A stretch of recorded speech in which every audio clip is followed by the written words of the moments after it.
میں اپنے دیور کو مسکراتا چھوڑ کر اپنے کمرے میں چلی آئی اور مجھے رہ رہ کر اپنے اوپر حاوی ہوتا اس کا مہکتا وجود یاد آ رہا تھا۔ میں بستر پر کروٹ بدل کر لیٹ گئی اور آنکھیں بند کر کے سوچنے لگی تو نہ جانے کیوں مجھے ساتھ کی بات ٹھیک لگی کہ میں اپنے شوہر کے ساتھ فضول میں ہی اپنی جوانی اور زندگی برباد کر رہی ہوں۔ یہی وقت اگر میں ساتھ پر لوٹا دوں تو بدلے میں مجھے بہت کچھ حاصل ہو جائے گا۔ وہ میرے ادھورے جذبات کی تسکین بھی کر دے گا اور دولت کی بھی کوئی کمی نہ ہوگی۔ میں نے دل میں سوچا کہ میں بابا کی دوسری حویلی کو ساتھ سے کہہ کر اپنے نام کروا لوں گی۔ اگلے دن جب میرا شوہر دوبارہ سے حویلی سے چلے گئے تو ساتھ پھر میرے پیچھے پیچھے پھرنے لگا۔ میں نے اسے کہا کہ مجھے اس کی بات قبول ہے اور مجھے جب بھی کوئی موقع ملا تو میں خود ہی اس کے پاس چلی آؤں گی۔ اور وہ کہنے لگا کہ میرے کمرے کے دروازے آپ پر کھلے ہوئے ہیں۔ رات جب میں کمرے میں آئی تو میرا شوہر کہنے لگا کہ وہ کسی کام سے جا رہا ہے اور میں اس کا انتظار نہ کروں۔ مجھے ساتھ کے پاس جانے کا موقع مل گیا تھا۔ یہ سن کر تو میری بادشاہی ہی کھل گئی تھی۔ میں نے ایک ہلکی سی کالے رنگ کی ساڑی پہنی، خوبصورت تو وہ پہلے سے ہی تھی، اب تیار ہو کر قیامت ڈھا رہی تھی۔ تو میں اپنے کمرے سے نکل کر ساتھ کے کمرے کی طرف بڑھی۔ ساتھ کے کمرے کا دروازہ ہلکے سے کھلا ہوا تھا اور اس سے پہلے کہ میں کمرے کے اندر پوری طرح قدم رکھتی، یہ دیکھ کر میری جان نکل گئی کہ وہاں تو پہلے سے ہی ساتھ کے ساتھ میرا شوہر موجود تھا۔ اس سے پہلے کہ میں اپنے کمرے کی طرف کا راستہ لیتی، میرے شوہر کی آواز نے مجھے وہاں رکنے پر مجبور کر دیا تھا۔ ایسا لگتا تھا جیسے کسی نے میرے سر پر آسمان گرا دیا۔ میں سوچ بھی نہیں سکتی تھی کہ میرا شوہر ایسا بھی کچھ کر سکتا ہے۔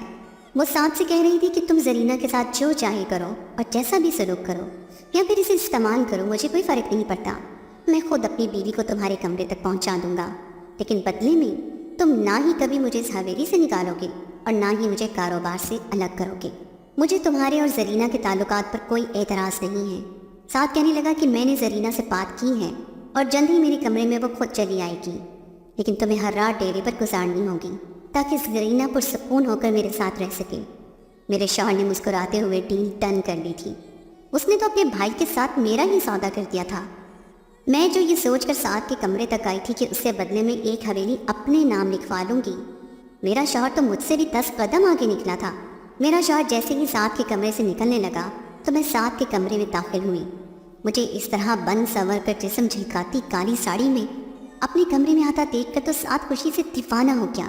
وہ اپنی نظروں سے ہی اپنی پیاس بجھانے میں مصروف تھا اور بار بار مجھے سر سے پاؤں تک دیکھتا ہوا میرے گورے بدن کو اپنی آنکھوں میں سما رہا تھا اور تڑپ کر میرے پاس چلا آیا اور میرا ہاتھ پکڑ کر مجھے اپنے بستر پر بٹھا لیا۔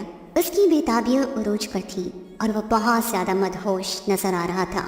میں ساتھ کے کان کے قریب جھکی اور آہستہ اس کے کان میں سرگوشی کی کہ میں ہمیشہ کے لیے اس کی ہو سکتی ہوں۔ میری بات سن کر وہ ایک لمحے کے لیے چونکا تھا، لیکن میں جانتی تھی کہ آج کی رات وہ میری ہر بات مان لے گا اور میری بات سن کر فوراً ہی کہنے لگا، زرینہ تم حکم تو کرو۔ میں نے خود کو اس پر نچھاور کرتے ہوئے اسے کہا کہ میں اپنے پورے ہوش و حواس میں یہ بات کر رہی ہوں، اگر وہ میری بات مانے گا تبھی میں خود کو پوری طرح اس پر عیاں کر دوں گی۔ میں نے ساتھ سے کہا تھا کہ میں ساری زندگی کے لیے اس کی ہو سکتی ہوں اگر وہ میرے شوہر کو گھر اور جائیداد سے بے دخل کر کے سڑک پر کھڑا کر دے تو۔ میں نے ساتھ سے کہا تھا کہ وہ مجھ سے نکاح کر لے، میں اپنے شوہر سے طلاق لے کر اس کی بیوی بن جاؤں گی۔ میری بات سن کر وہ ایک لمحے کے لیے چونکا تھا، لیکن میں جانتی تھی کہ آج کی رات وہ میری ہر بات مان لے گا اور ساری زندگی کے لیے اس کی غلام ہو جاؤں گی۔ ساتھ کے چہرے پر ایک شیطانی مسکراہٹ پھیل گئی تھی اور اس نے مجھے فوراً اپنی باہوں میں بھر لیا تھا، جس کا مطلب یہ تھا کہ وہ میری بات مان گیا ہے۔ ساری رات میں ساتھ کے کمرے میں اس کے ساتھ ہی رہی۔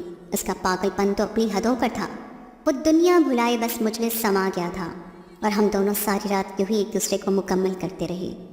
ساتھ کو میری طلب تو بہت پہلے سے تھی، لیکن اس رات تو میں بھی ساتھ کا ساتھ دے رہی تھی کیونکہ وہ میری شرط مان گیا تھا۔ صبح جب میں ساتھ کے کمرے سے نکلنے لگی تو ساتھ نے کہا کہ وہ مجھ سے کیا ہوا وعدہ ضرور پورا کرے گا۔